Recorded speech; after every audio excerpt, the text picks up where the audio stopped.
Hello दोस्तों, कैसे हैं आप सभी। उम्मीद करता हूं सभी अच्छे होंगे, स्वस्थ होंगे और अपनी पढ़ाई को अच्छे से कर रहे होंगे। अब हम एक नया टॉपिक है इसी चैप्टर का, अपरिमेय संख्याओं का पुनर्भ्रमण। इसे पढ़ते हैं। इसे पढ़ने से पहले हम जान लें कि अपरिमेय संख्याएं क्या होती हैं। तो अपरिमेय संख्याएं क्या होती हैं, हम बता चुके हैं कि वे संख्याएं जिन्हें p बटे q के रूप में नहीं लिख सकते या नहीं लिखा जा सकता है, नहीं लिखा जा सकता है। पी और क्यू क्या है, यहाँ पर पी और क्यू पूर्णांक है जहां क्यू बराबर नहीं होगा शून्य के।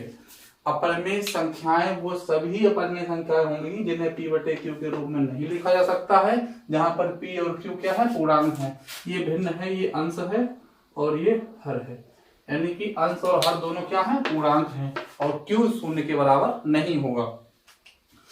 ये अपरिमेय संख्या, जैसे पहले वीडियो में बताया भी था, √3, √5 या फिर √7, 3√2, पाई या √3/√2, ये सभी अपरिमेय संख्याएं होंगी। अपरिमेय संख्याओं के गुणों की बात कर लेते हैं कि इनके गुण क्या होते हैं। अपरिमेय संख्याओं के गुण क्या होते हैं, ये बहुत इंपॉर्टेंट है कि अपरिमेय संख्याओं के गुण क्या होते हैं, इन्हें हमें पता होना चाहिए। मान लिया कोई दो अपरिमेय संख्या है, एक अपरिमेय संख्या x है और एक है y। दो अपरिमेय संख्या हो गई x और y। x और y दोनों कौन सी संख्या है, अपरिमेय संख्या है। दो x और y अपरिमेय संख्या के बीच की कोई अपरिमेय संख्या निकालनी है, के बीच की अपरिमेय संख्या। हमेशा याद रखेंगे कि किन्हीं भी दो अपरिमेय संख्याओं के बिल्कुल मध्य की अपरिमेय संख्या जो होगी वह √xy होगी, अपरिमेय संख्या होती है। जैसे मान लिया एक अपरिमेय संख्या हमारे पास √2 है और एक अपरिमेय संख्या √3 है। इन दोनों के बीच की अपरिमेय संख्या यदि पूछी जाए पेपर में, एग्जाम में, तो आपको बताना है कि √2 × 3 ये हो गया √6। ये बिल्कुल मध्य की अपरिमेय संख्या हो गई, इन दोनों के बीच की अपरिमेय संख्या होगी। इधर √2 है, इधर √3 है, बिल्कुल बीच की अपरिमेय संख्या हो जाएगी √6। तो कोई भी दो अपरिमेय संख्याएं यदि दे रखी हैं तो उन दोनों अपरिमेय संख्याओं के बीच की अपरिमेय संख्या उनके गुणनफल के स्क्वायर रूट के बराबर होती है। दूसरा गुण, यदि कोई अपरिमेय संख्या है, कोई भी अपरिमेय संख्या है, अपरिमेय संख्या है, इसमें अन्य कोई अपरिमेय संख्या जोड़ी जाए अथवा घटाई जाए, कोई भी अपरिमेय संख्या इसमें जोड़ी जाती है या फिर घटाई जाती है, तो हमें या तो परिमेय संख्या प्राप्त होगी, या तो परिमेय संख्या प्राप्त होगी या अपरिमेय संख्या प्राप्त होगी, या तो परिमेय संख्या प्राप्त होगी या फिर अपरिमेय संख्या प्राप्त होगी। जैसे √3 प्लस √3 ये आएगा 2√3, यह एक अपरिमेय संख्या होगी। लेकिन यदि √3 माइनस √3 करें तो हमें शून्य प्राप्त होगा। हमने बताया था शून्य एक परिमेय संख्या है। परिमेय संख्या क्यों है, क्योंकि शून्य को 0/1 लिख सकते हैं, तो ये एक परिमेय संख्या हो गई, शून्य एक परिमेय संख्या हो। इसी तरह से एक और अपरिमेय संख्या का गुण होता है, उसे भी सीख लेते हैं। यदि कोई अपरिमेय संख्या है, उसमें किसी अपरिमेय संख्या से गुणा की जाए या भाग किया जाए, अपरिमेय किसी भी अपरिमेय संख्या से, तो हमें जो प्राप्त संख्या होगी वो या तो परिमेय होगी या फिर अपरिमेय होगी, या तो परिमेय संख्या प्राप्त होगी या फिर अपरिमेय संख्या प्राप्त होगी। जैसे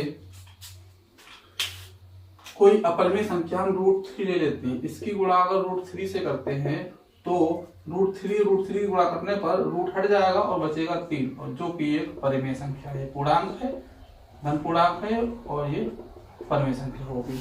इसी तरह से यदि 2√2 की गुणा हम √3 से करते हैं, इसी तरह 2√2 की गुणा हम √3 से करते हैं, तो हमें 2√6 प्राप्त होता है, जो कि एक अपरिमेय संख्या है, अपरिमेय संख्या है।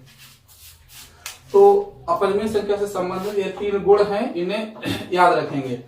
पहला है, यदि कोई दो अपरिमेय संख्याएं x और y दे रखी हैं, तो उनके बीच की अपरिमेय संख्या √x/y होगा। दूसरा है, किसी अपरिमेय संख्या में कोई दूसरी अपरिमेय संख्या जोड़ी अथवा घटाई जाए तो या तो परिमेय संख्या प्राप्त होगी या फिर अपरिमेय संख्या प्राप्त होगी, दोनों में से कोई संख्या प्राप्त हो सकती है। तीसरा है, अपरिमेय संख्या में यदि कोई संख्या से किसी अपरिमेय संख्या से गुणा की जाती है अथवा भाग किया जाता है, तो हमें जो संख्या प्राप्त होगी वो अपरिमेय होगी या फिर परिमेय संख्या होगी। एक प्रमेय है कि मान लीजिए p एक अभाज्य संख्या है, यदि p a² को विभाजित करती है तो p a को भी विभाजित करेगी, जहां a एक धनात्मक पूर्णांक है। क्या है इसे समझते हैं। जैसे कोई एक अभाज्य संख्या मान लिया 3 एक अभाज्य संख्या है, 3 एक अभाज्य संख्या है, और a हमारे पास 3 है, a बराबर 3 है, और इसे हमने मान लिया है p ये है। यदि p a² को विभाजित करेगा, यानी कि a का स्क्वायर कितना हो गया 9, यदि ये p इस 9 को विभाजित करेगा तो यह p इस 3 को भी विभाजित करेगा। यही तो कह रहा है प्रमेय में, यही तो है कि यदि p a² को विभाजित करेगा, यदि p a² को विभाजित करेगा तो ये p a को भी विभाजित करेगा। कोई भी अभाज्य संख्या ले लें, जैसे कि 7 ली हमने अभाज्य संख्या, a बराबर हमने 7 मान लिया। अब a² कितना हो जाएगा 49, तो 7 से यदि 49 कटेगा तो ये 7 भी 7 से कटेगा। ये आपकी प्रमेय है, इसे याद रखेंगे। अभी हम बहुत ही महत्वपूर्ण जो प्रश्न है कि कैसे हम सिद्ध करेंगे कि कोई संख्या अपरिमेय है, तो उसमें इसकी आवश्यकता पड़ेगी। तो आइए अब इससे संबंधित जो प्रश्न है उन्हें करते हैं। तो पहला प्रश्न लेते हैं। पहला प्रश्न है कि सिद्ध कीजिए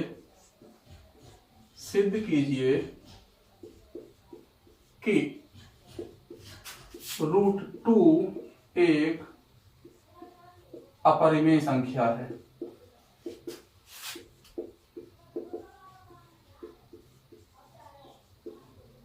ये हमें सिद्ध करना है। तो कैसे सिद्ध करेंगे, तो आइए करते हैं।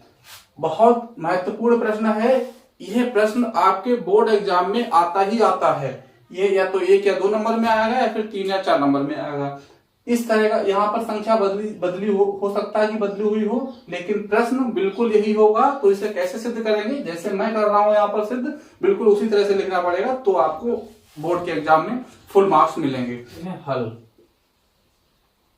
देखेंगे, यहाँ पर लिखा है √2 एक अपरिमेय संख्या है। अपरिमेय संख्या सिद्ध करना है तो सबसे पहले हम इसे परिमेय संख्या मान लेते हैं। तो हमने लिखा, माना √2 एक परिमेय संख्या है, एक परिमेय संख्या है। परिमेय संख्या क्या होती है वो समझ लेते हैं एक बार, कि परिमेय संख्या वह सभी परिमेय संख्या होती हैं जिन्हें a/b या p/q के रूप में लिखा जा सकता है। a/b के रूप में लिखा जा सकता है, और जहां q बराबर 0 ना हो या फिर b बराबर 0 ना हो। और इसके साथ ही और a b दोनों a और b सह अभाज्य होते हैं, दोनों सह अभाज्य होते हैं। सह अभाज्य क्या होते हैं, यानी कि इन दोनों संख्याओं का HCF जो है वो हमेशा 1 होगा। यानी 1 को छोड़ के कोई अन्य ऐसी कोई भी संख्या नहीं होगी जिससे ये दोनों विभाजित होंगे, यानी कॉमन कोई संख्या नहीं होगी 1 को छोड़कर। इतना हमें ज्ञात है किससे, कि परिमेय संख्या के लिए ये शर्तें होती हैं। अब कैसे सिद्ध करेंगे परिमेय संख्या है वो देखिए।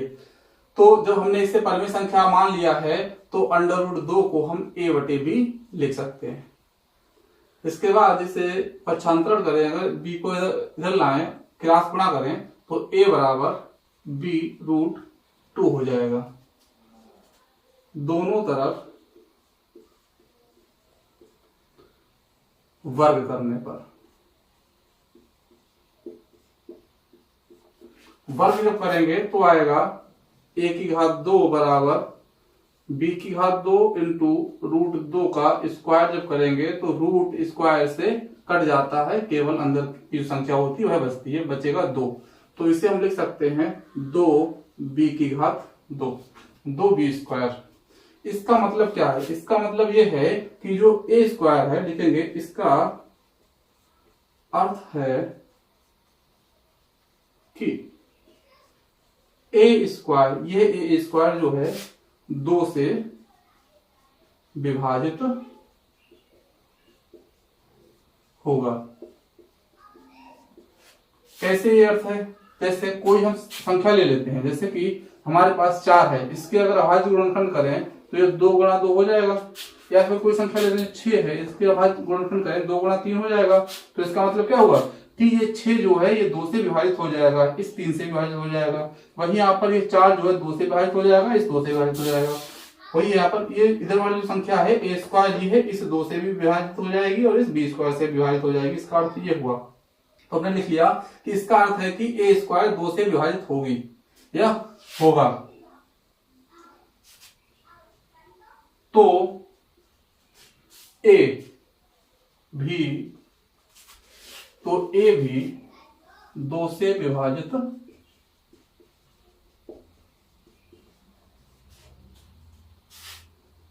होगी। तो जो a है वो भी 2 से विभाजित होगी, तो a भी 2 से विभाजित होगा। तो जो a है वह भी 2 से विभाजित होगा।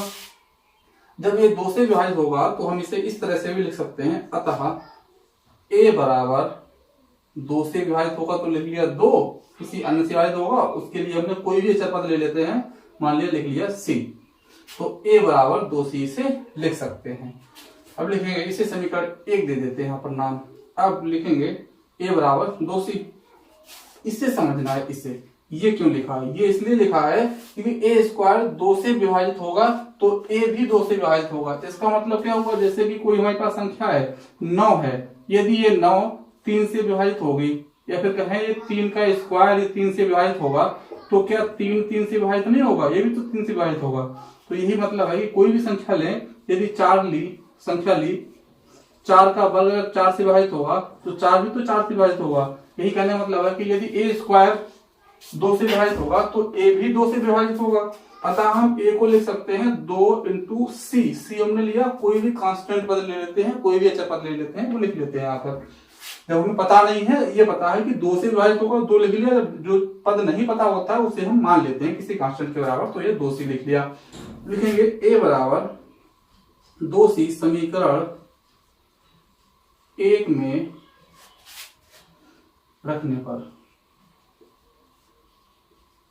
जब ये मान समीकरण 1 में रखेंगे तो क्या स्थिति आएगी? इसमें रखेंगे a की जगह पे 2c, तो ये हो जाएगा 2c² बराबर 2b²। 2c² हो जाएगा 4c² बराबर 2b²। 2 से इसे विभाजित करेंगे तो 2 बार जाएगा और ये हमारे पास आ जाएगा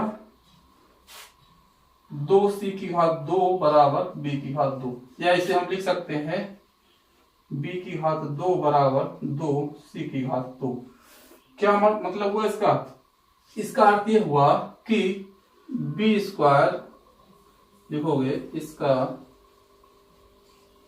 अर्थ हुआ कि b² 2 से विभाजित है, अतः b भी 2 से विभाजित होगा। अतः b भी 2 से विभाजित होगा। यहाँ पर हमें मिला कि a 2 से विभाजित हो रहा है, यहाँ पर हमें मिला b 2 से विभाजित हो रहा है, और हमने जो परिमेय संख्या मानी है वो a/b मानी है, जिसमें ये दोनों अभाज्य है, सहअभाज्य है। सहअभाज्य है लेकिन दोनों का एचसीएफ कितना है? 1 है। HCF 1 होना चाहिए, लेकिन यहाँ पर जो संख्या मिल रही है हमें, यहाँ पर हमने ज्ञात किया कि A 2 से विभाजित है, यानी कि A के पास कोई 2 के साथ में कोई अचर पद है। उसी तरह से B भी 2 से विभाजित होगा है, तो B के साथ में भी कोई अचर पद है। तो यहाँ पर हमने देखा कि यहाँ पर भी 2 है, यहाँ पर भी 2 है, और जब दोनों यहाँ पर भी 2 यहाँ पर भी 2 है, तो इन दोनों का HCF निकालेंगे तो हमें 1 प्राप्त नहीं होगा। मतलब ये हुआ कि यहां से हमने जब ज्ञात किया ये A 2 से विभाजित होगा, B 2 से विभाजित होगा, तो यहाँ पर A और B हमें ऐसे प्राप्त हुए जो आपस में सहअभाज्य नहीं है। सहअभाज्य नहीं है इसका मतलब ये क्या हो गया, विरोधाभास हो गया। हमने माना तो परिमेय संख्या, लेकिन यहाँ पर जब A और B की वैल्यू निकल के आई तो ये सहअभाज्य ना होके हमें एक HCF कुछ मिल रहा है। यहाँ पे HCF कितना मिल जाएगा, 2 मिलेगा HCF। इसका मतलब क्या हुआ कि जो विरोधाभास है, यानी कि ये परिमेय संख्या नहीं है, कौन संख्या हो गई, तब ये अपरिमेय संख्या हो जाएगी। लिखेंगे 2 से विभाजित होगा, ठीक है, लिखेंगे क्योंकि यहाँ पर A भी 2 से विभाजित है, चूंकि यहाँ पर A भी 2 से विभाजित है और B भी 2 से विभाजित है। जब A और B दोनों 2 से विभाजित हैं तो हम लिखेंगे कि अतः यहां पर A और B का एक उभयनिष्ठ गुणनफल 2 है, जो कि हमारी कल्पना के, जो हमने माना था, जो कि हमारी कल्पना के विपरीत है। अतः √2 एक कौन संख्या हो जाएगी, अपरिमेय संख्या है। ये सिद्ध हो गया आपका। एक और प्रश्न लेते हैं इसी तरह का, जिससे कि और अच्छे से समझ में आ सके। क्या एक प्रश्न और है, उसे ले लेते हैं। और प्रश्न है कि √3 एक अपरिमेय संख्या सिद्ध कीजिए। सिद्ध कीजिए कि √3 एक अपरिमेय संख्या है। कैसे सिद्ध करेंगे, वही तरीका है। सबसे पहले इसे क्या मान लेंगे, एक परिमेय संख्या मान लेंगे। लिखेंगे हल, माना √3 एक परिमेय संख्या है।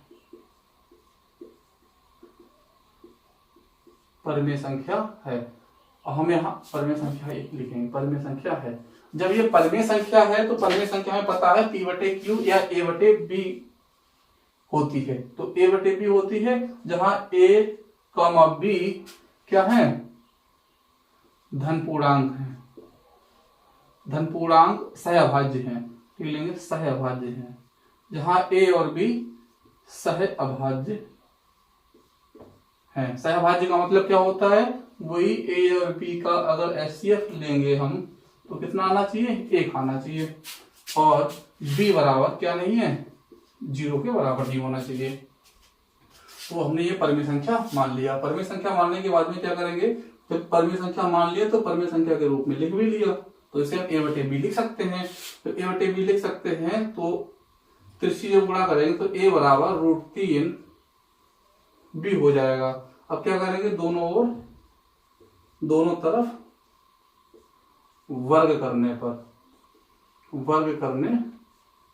पर जब हम वर्ग करेंगे तो हमें A की घात 2 बराबर 3 B² मिलेगा। जब हम वर्ग करेंगे तो A की घात 2 हो जाएगा ये, और यहाँ पर √3 की घात 2 करेंगे तो ये रूट इस स्क्वायर से हट जाता है, ये हट जाएगा, B की घात 2 ये हो गया। अब इसका मतलब क्या है, लिखेंगे इसका अर्थ है कि a की घात 2 3 से विभाजित है।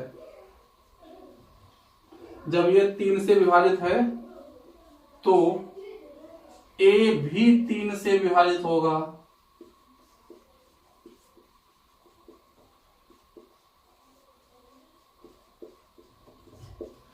जब a भी 3 से विभाजित होगा तो हम इसे लिख सकते हैं, अतः क्या लिख सकते हैं, अतः a विभाजित किससे, 3 से।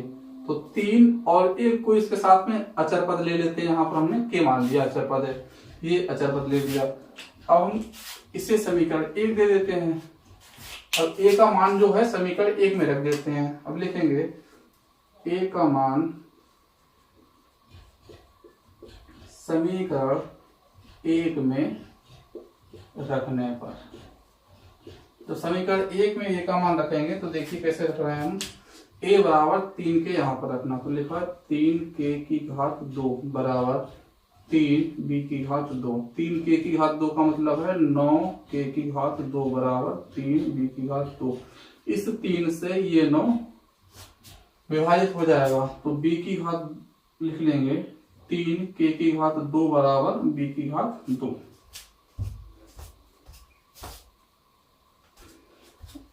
लिखेंगे 3k की घात 2 बराबर b की घात 2। अब या फिर इसे लिख सकते हैं b की घात 2 बराबर 3k की घात 2। इसका मतलब क्या हुआ, इसका अर्थ भी यही हुआ कि b की घात 2 जो है वो 3 से विभाजित हो जाएगा। लिखेंगे इसका अर्थ है कि b की घात 2 3 से विभाजित होगा। तो b भी 3 से विभाजित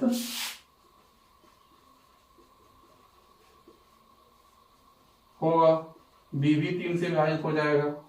जब यहां पर a भी 3 से विभाजित हो रहा है, b भी 3 से विभाजित हो रहा है, इसका मतलब क्या हुआ, a और b सहअभाज्य नहीं है। क्यों, क्योंकि a भी 3 से विभाजित होगा और b भी 3 से विभाजित होगा, तो तीनों दोनों का एचसीएफ लोगे तो 3 आएगा और यहाँ पर एचसीएफ कितना आना चाहिए, 1 आना चाहिए।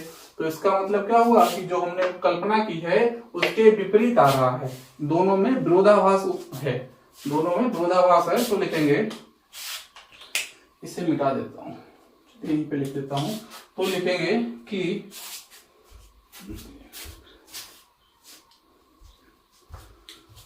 लिखेंगे कि चूंकि a और b का एक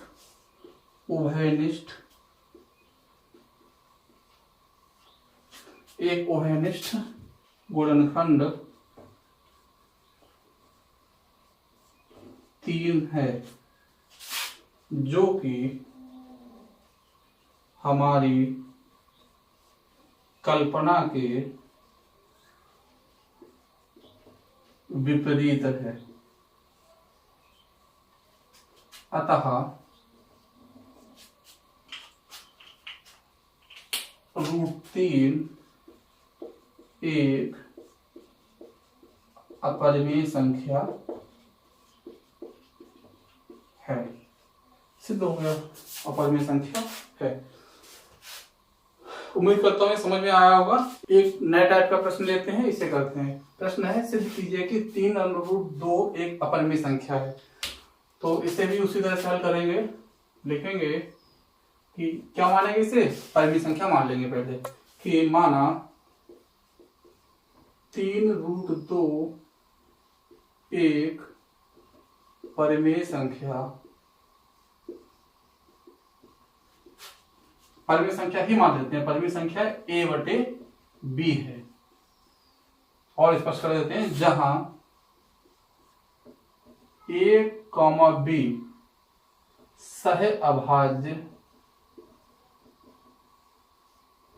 पूर्णांक हैं, सह अभाज्य पूर्णांक हैं तथा b बराबर नहीं है शून्य के, b बराबर नहीं है शून्य के।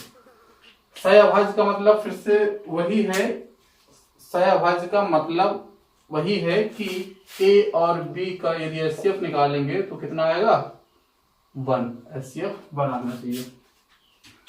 ठीक है, अब चूंकि ये परिमेय संख्या मान ली तो ये बराबर हम लिख सकते हैं a बटे b, ये हमने a बटे b लिख लिया। √2 और ये a बटे b 3 को हम इधर ले आते हैं तो ये गुणा में ही इधर आएगा तो भाग में आ जाएगा a बटे 3b, जहां 3a, b पूर्णांक हैं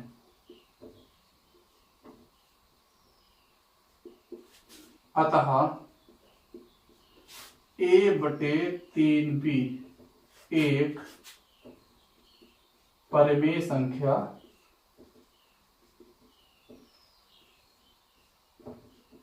होगी। a बटे 3b एक परिमेय संख्या होगी। कैसे होगी? जैसे 3 पूर्णांक है, हमने कोई 3 पूर्णांक ले लिए, हमें पता है कि प्रत्येक पूर्णांक परिमेय संख्या होती है। कोई भी 3 पूर्णांक ले लिए, 2, 3, 4 पूर्णांक ले लिए, इन्हें हमने इस तरह से लिख लिया तो 2 बटे 12 के ये परिमेय संख्या नहीं हुई? ये भी तो परिमेय संख्या है, तो ये परिमेय संख्या हो गई। तो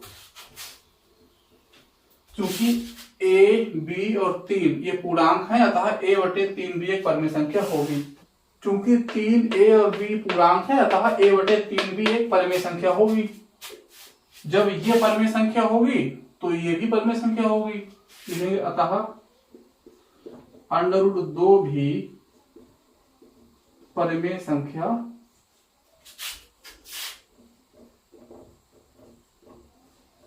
होगी।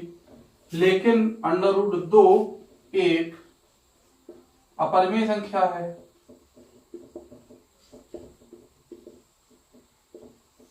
√2 एक अपरिमेय संख्या है।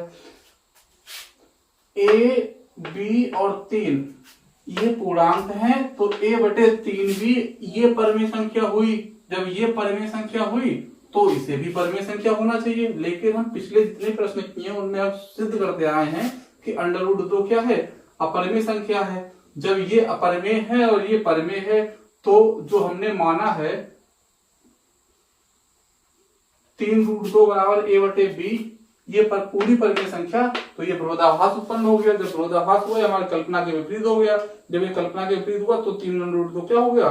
एक अपरिमेय संख्या हो गई। लेकिन √2 एक अपरिमेय संख्या है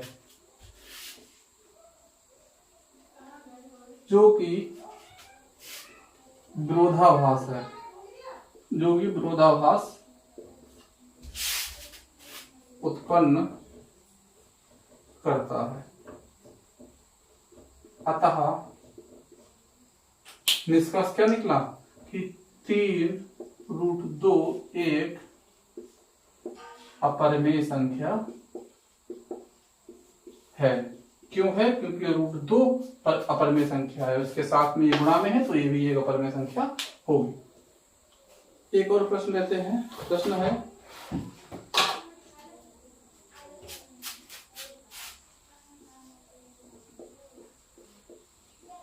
सिद्ध कीजिए कि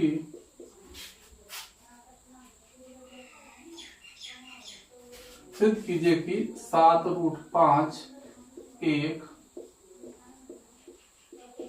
अपरिमेय संख्या है।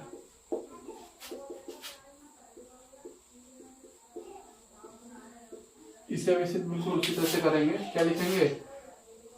लिखेंगे कि माना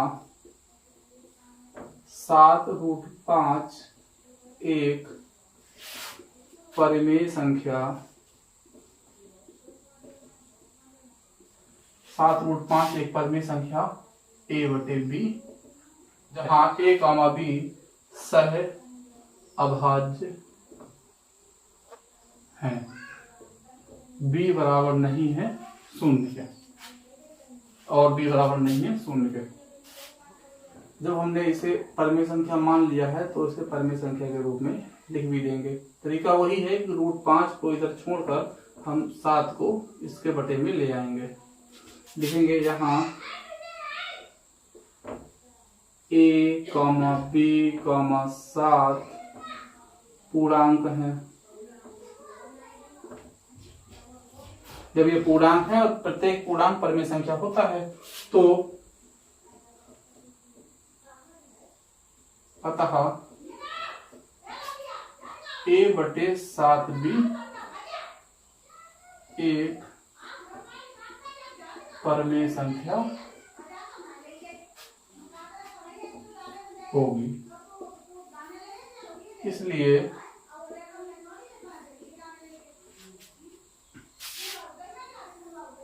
√5 भी परमेय संख्या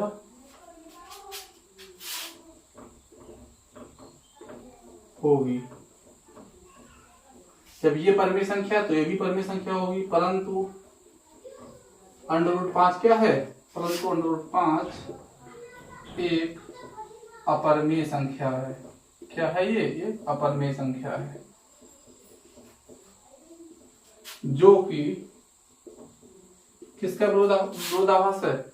इस परमेय संख्या का विरोधाभास है, जो कि विरोधाभास है।